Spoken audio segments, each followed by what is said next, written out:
Hello दोस्तों, नमस्कार।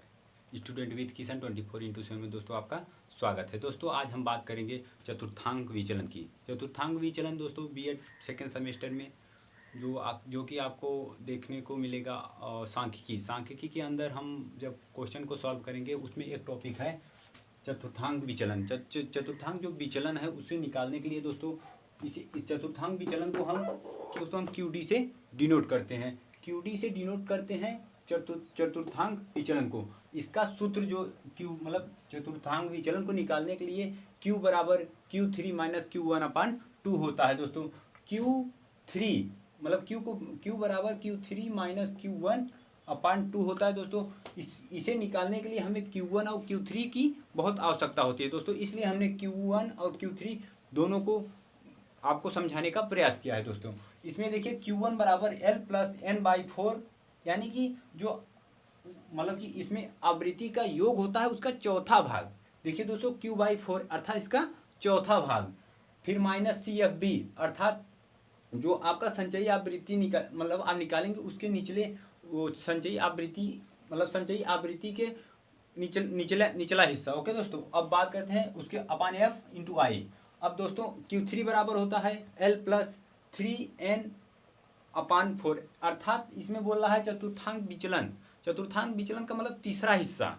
Okay दोस्तों, माइनस CFB/F/I। अब हम देख लेते हैं इसमें जो शब्द दिए हैं जैसे L, Q, FB, FI, ये सब हैं क्या, और हम इसे निकालने के लिए पहले इसे जानेंगे ये है क्या, ये कहाँ से आए। ओके दोस्तों, अब जैसे L क्या होता है, चतुर्थांक वर्ग के वास्तविक निम्न सीमा। L मतलब चतुर्थांक वर्ग की वास्तविक निम्न सीमा, और N होती है कुल आवृत्तियों का योग होता है दोस्तों, और CFV चतुर्थांक वर्ग के संचयी आवृत्ति के नीचे का मान, जस्ट उसी के नीचे का मान होगा दोस्तों। और यह बराबर आवृत्ति जानते हैं, I बराबर वर्ग अंतराल होता है। ओके दोस्तों, अब हम क्वेश्चन को सॉल्व करते हैं। अब देख लेते हैं क्वेश्चन। आप लोगों को ये सूत्र याद होना चाहिए दोस्तों। अब इसे हम इरेज करते हैं दोस्तों।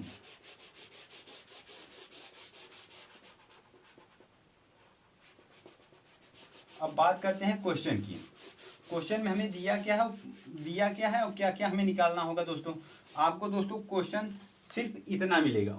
इसमें दोस्तों अभी क्वेश्चन को निहित करना होगा।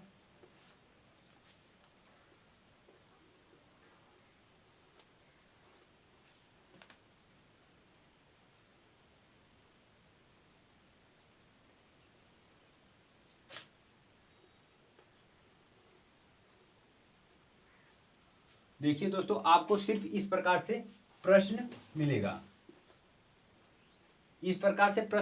इसमें पूछेगा चतुर्थांक विचलन को आप हल करिए, सॉल्व करिए, निकालिए, कुछ भी बता सकता है दोस्तों। अब इसे निकालने का सबसे आसान तरीका दोस्तों, पहले हम क्या करते हैं कि हमें इसका जो चतुर्थांक विचलन का सूत्र आपको पता है कि Q बराबर Q3 माइनस Q1/2 होता है। तो हमें Q का मान निकालने के लिए पहले Q1 और Q2 जानना बहुत जरूरी है। हमने अभी देखा कि इन सब का जो इसमें मान हमने रखा है वो कहाँ से आए, उसे क्या क्या कहते हैं दोस्तों।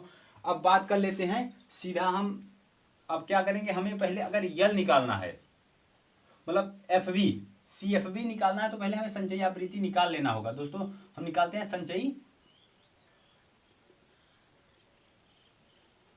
संचयी आवृत्ति।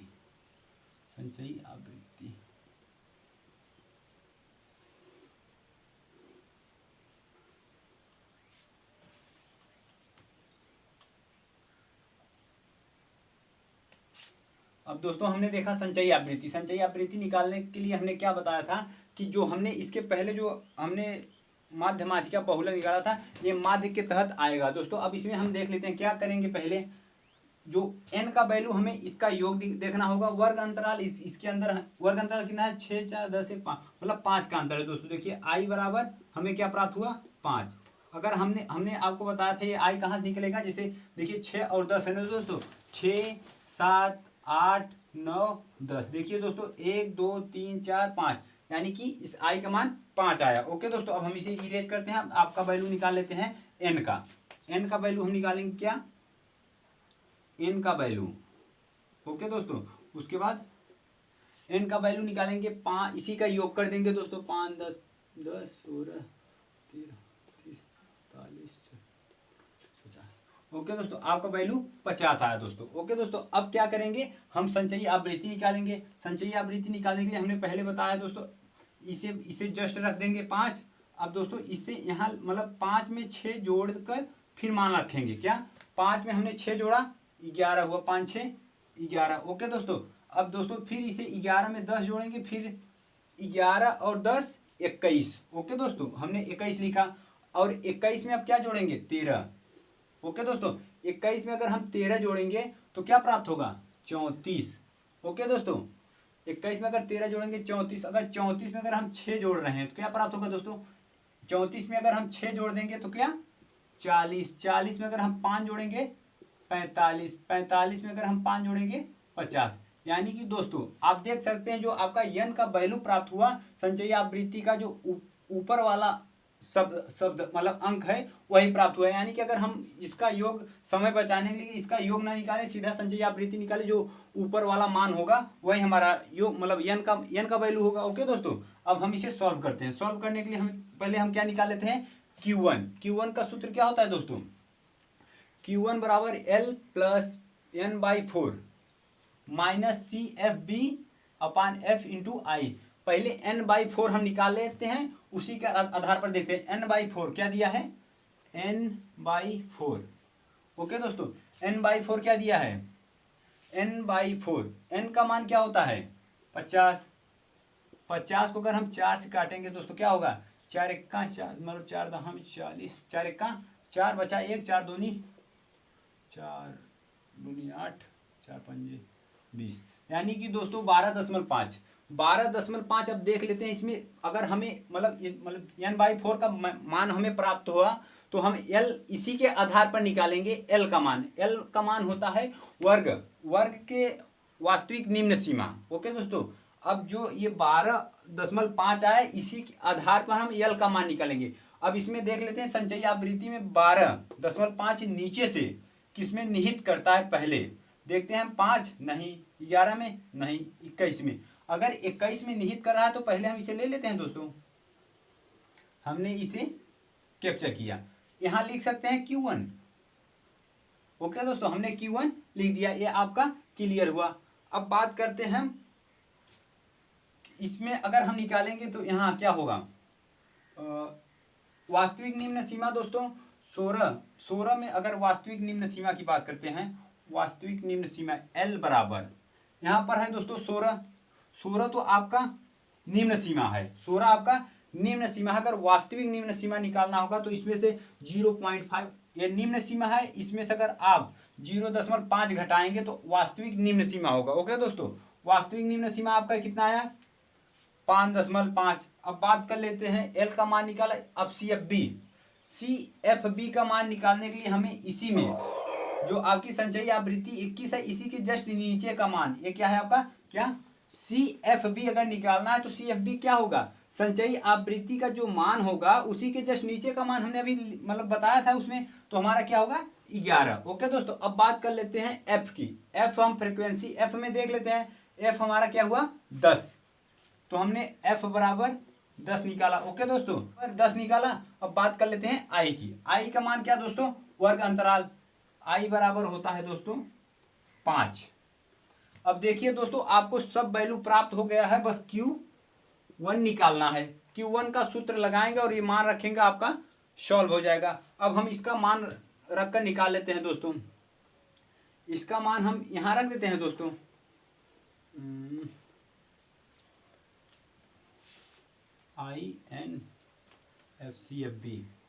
CFB दोस्तों इसमें क्या दिया है 11 दिया है। F बराबर 10 पता है नहीं दोस्तों, F बराबर 10 पता है और I का मान 5 है दोस्तों। Q1 निकालना है C मतलब N/4 दिया है दोस्तों 12.5 दिया है। L का मान दोस्तों L का मान दिया है आपको, L का मान 15.5। ओके दोस्तों, आई होप दोस्तों आप लोगों को इतना क्लियर हुआ। ओके दोस्तों, ये जो F बराबर 10 है हमने निकाला 10, N/4 इतना 1 2 3 4 1 2 3 4 सही है। ओके दोस्तों, अब हम इसे इरेज करते हैं और इसे सॉल्व करते हैं। अब देखिए दोस्तों ये जो मान है इसी को अब इसी पर रखेंगे। Q1 क्या Q1 बराबर L का मान हमने निकाला था 15.5 प्लस n/4 n/4 का 12.5 निकाला, फिर माइनस CFB 11 है दोस्तों, हमने 11 रखा, फिर n मतलब f का वैल्यू हमने 10, देखिए 10 निकाला है, 10 हमने 10 रखा। अब इनटू की बात कर रहे हैं आई आपकी कितना है 5 है दोस्तों। अब इसे सॉल्व कर लेते हैं। जब इसे सॉल्व करेंगे दोस्तों तो आई का वैल्यू कितना आएगा, ये देख Q1 बराबर ये 15.5 प्लस 12.5 में से जब 11 जाएगा दोस्तों 1.5 आएगा, और इसे 5 1 का 5 5 दूनी 10, इसे 2 लिख सकते हैं दोस्तों। अब आपका Q1 क्या Q1 बराबर कितना होगा दोस्तों, इसे अगर काटेंगे 15.5 प्लस, अगर इसे काटेंगे तो आपका 0.75। अब बोलेंगे कैसे काटें, अगर आपको नहीं काटने आ रहा है तो यहाँ देखिए मतलब 1.5 2 है तो इसे लिख सकते हैं 20, इतना लिख सकते हैं दोस्तों। अगर इसे देखिए 5 से काटेंगे, 5 5 तिहाई 15 5 20, 3/4। अब 4/3 का अगर आप भाग देंगे तो 0 यहाँ 30 हो जाएगा, 4 से 28, 2 बचा, और फिर 0 4 5 20 यानी 0.5। ओके दोस्तों, अब ये आपको समझ आ गया कि 7.5 0.75 कहाँ से आया। अब दोस्तों अब आगे सॉल्व करते हैं। अब इसी में से Q1 बराबर क्या करेंगे, 15.5 में से 0.75 घटाएंगे तो क्या प्राप्त होगा, देखिए दोस्तों 1.5 0.75। ओके दोस्तों, अब 10 में से 5 गया 5, अब यहाँ 4 14 7 हुआ दोस्तों। अच्छा ऐड करना है दोस्तों, सॉरी इसमें दोस्तों ऐड करना है यार। अब सीधा ऐड कर देते हैं ना, 5 आया, 7 5 12 आया, हाथ में 1 15 1 16, यानी कि Q1 का मान आप 16.25 आया। अब हम Q3 का मान निकाल लेते हैं। अब इसे दोस्तों आपको ये कहाँ से आया आपको प्राप्त है, अब इसे इरेज कर देते हैं दोस्तों, इरेज करेंगे। और Q1 ये जो मान है आपका, ये जो मान है हम यहाँ लिख लेते हैं, Q1 बराबर 16.25। ओके दोस्तों, अब हम Q3 का मान निकाल लेते हैं इसे इरेज करके। अब इसे इरेज करते हैं, हमने अभी Q1 का मान निकाला 16.25 आया, उसे हमने लिख लिया, ताकि जब हम Q का मान निकालें तो उसके लिए तो आवश्यक है ना दोस्त। अब Q3 की बात करते हैं। Q3 में हम पहले देख लेते हैं, इसी के पहले तो हमने इसके आधार पर निकाला, अब इसके आधार पर निकालेंगे। ओके दोस्तों, इसी के आधार पर L का वैल्यू रहेगा, CFB का वैल्यू रहेगा, F का वैल्यू रहेगा, I का वैल्यू। पहले हम 3n/4। अब n का वैल्यू कितना है दोस्तों 50, हम निकाल लेते हैं। 50 गुणे 3, ये 3 आगे लिखो चाहे पीछे, चलो अच्छा पीछे ही लिख देते हैं। 3 गुणे 50/4। ओके दोस्तों, अब आपको समझ आया कि हमने n के स्थान पर 50 रखा, बाकी सब सेम है। अब इसे सॉल्व कर लेते हैं दोस्तों। 2 25 25 तिया 75/2, यहाँ तक समझ आया दोस्तों। अब इसे काट लेते हैं, क्या करेंगे काट देंगे, 2 से 2 तिहाई 6, 2 सत्ते 14, 2 पंजे 10, यानी कि 37.5 जो आया आपका वो 3n/4 का मान है। 3n/4 अब नीचे से देखेंगे संचयी आवृत्ति में किसमें निहित है, संचयी आवृत्ति में देखेंगे 34 में नहीं, 40 में। अब दोस्तों हमें 40 में संचयी आवृत्ति निहित है दिखाई दिया, तो हम क्या यहाँ Q3 लिख सकते हैं दोस्तों, Q3। अब क्या करेंगे, इसी के आधार पर इसे अब इरेज कर देते हैं दोस्तों, और इसी के आधार पर पूरा मान निकालेंगे यहाँ। लेकिन दोस्तों याद रहे कि Q मतलब n/4/3, n/4/3 n/3/4 बराबर क्या दिया है 37.5। ओके दोस्तों, अब इसे इरेज करते हैं, अब सीधा Q3 में मान रखते हैं। अब जहाँ से मतलब जिस प्रकार से Q1 में हमने मान को निहित किया था उसी प्रकार Q3 का ले लेते हैं। ओके दोस्तों, Q3 में हमने देखा, अब सॉल्व करें Q3 बराबर L का मान कहाँ से लेंगे, इसकी वास्तविक निम्न सीमा 26 में 0.5 घटाएंगे तो क्या प्राप्त होगा 25.5 प्लस, अब हमें 3n/4 क्या लिखे हैं 3n/4 बराबर 37.5 माइनस CFB मतलब ये तो संचयी आवृत्ति है, CFA मतलब CF है। अब इसके नीचे की CFB होती है, CFA ऊपर की होती है, तो हमें क्या चाहिए CFB यानी कि हमें 34 लेना है। क्या करेंगे हम 34 लिए। अब हम बटे में क्या दिया है दोस्तों F हमारा क्या होगा 6, मतलब संचयी आवृत्ति में जो आवृत्ति होगी वही हमारा F होगा। 6 हमने लिया। अब I की बात कर रहे हैं, I हम यहाँ देखेंगे क्या है I बराबर 5 है, हमने 5 लिया। ओके दोस्तों, यहाँ तक आप लोगों को क्लियर हुआ ये मान कहाँ से आया। अब इसे हम सॉल्व कर देते हैं। Q3 का मान आ जाएगा, Q3 बराबर क्या है 25.5 प्लस 34 में से अगर 37.5 में से 34 घटाएंगे तो क्या प्राप्त होगा दोस्तों 3.5/6 गुणे 5। अगर दोस्तों आपको यहाँ तक काटने की कोई अगर समस्या आ रही तो आप क्या करेंगे Q3 बराबर 25.5 प्लस एक अंक पे दशमल है तो दशमल को नीचे कर दो, क्या ऊपर बचा 35/60 गुणे 5। ओके दोस्तों, ऊपर से एक अंक पे दशमल हटता है तो नीचे एक जीरो बढ़ता है। ओके दोस्तों, अब हम इसे क्या करेंगे 5 1 का 5 12 से काट दिए। और 12 से जब 12 35 है दोस्तों, तो अब क्या करेंगे जो 12 भागे 35 कर देंगे। 12 1 का 12 में 24 बारती हैं, 12 दूना 24 5 6 5 11। ओके दोस्तों, दशमल हमने बढ़ाया 0 आया। 12 9 108, 12 9 108 आया दोस्तों। अब इसे 2 0 12 1 का 12 यानी कि 2.91 आया दोस्तों। हम देख लेते हैं इसके स्थान पर क्या करेंगे Q3 बराबर 25.5 प्लस इसी के स्थान पर हम ये मान रख सकते हैं दोस्तों 2.91। ओके दोस्तों, अब इसे ऐड कर देंगे। क्या करेंगे ऐड करेंगे तो क्या होगा Q3 बराबर 9 मतलब 1 5 9 5 14 हुआ दोस्तों, 0.52 7 1 8 हुआ दोस्तों 2, यानी कि Q3 बराबर हमारा क्या प्राप्त हुआ दोस्तों Q3 बराबर 28.41। यहाँ तक आपको समझ आ गया Q1 कहाँ से है Q3। अब बात कर लेते हैं चतुर्थांक विचलन की। अब इसे दोस्तों हम इरेज करते हैं, इरेज करके हम Q मतलब चतुर्थांक विचलन को निकालने का प्रयास करते हैं दोस्तों। अब देखिए दोस्तों, चतुर्थांक विचलन का जो सूत्र होता है वो होता है Q बराबर Q3 माइनस Q1/2। अब इसी के स्थान पर Q3 का मान रखेंगे, इसके स्थान पर Q1 का मान रखेंगे, बटे 2 कर देंगे, हमारा आंसर प्राप्त हो जाएगा। Q3 का मान दोस्तों देखिए 28.41 आया है, 28.41 आया। फिर माइनस लगाएं, फिर Q1 का मान 16.25 आया है, 16.25 आया है, बटे में 2 है तो हमने 2 कर दिया। ये Q का मान है दोस्तों।